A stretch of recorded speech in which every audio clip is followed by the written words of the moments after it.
So I've developed 5 stages of burnout, and they look like, at the very start, a loss of energy, failure to take breaks, a busyness that then leads to overwhelm, and we start to notice at that second stage that we lose focus, we're working long hours, and then of course we get into that space where we feel guilty. We start to get frustrated because we're not achieving what we want to achieve, and the guilt also kicks in at this point.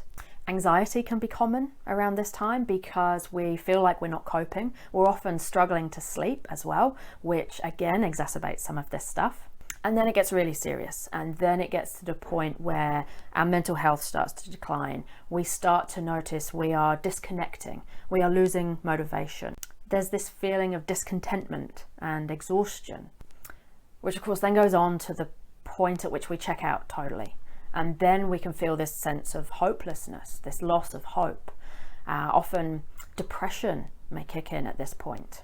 And we have this sense of withdrawal and complete detachment. So they are the kind of 5 stages and the things to look out for. But how do we know if we're there, if we're watching out for this stuff? And some of those unhelpful habits that might have crept into our day, whether that's not taking our breaks, working too long, checking emails late at night, going to bed later, reaching for all the wrong foods and ignoring the things that we know are good for us, our nutrition, our sleep, our exercise regimes, the things that we used to do to keep us healthy and happy, potentially we've compromised, we've stopped doing because of the stress we're under.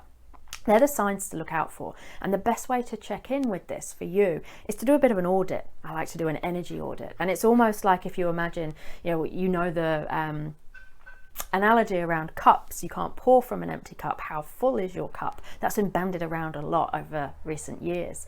But if we looked at how full our cup is now, that's a good way of checking that energy audit, almost like checking the battery on your phone. Before we go out anywhere where we're not going to be near a charger, we look at our phones. Have I got enough battery to do all the things that I need to do while I'm out? Because we use our phones for everything, right?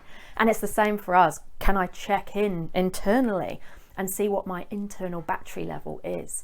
And if it's low, how can I plug it in to the charger? So do a bit of an energy audit. How full is your cup? How charged do your batteries feel?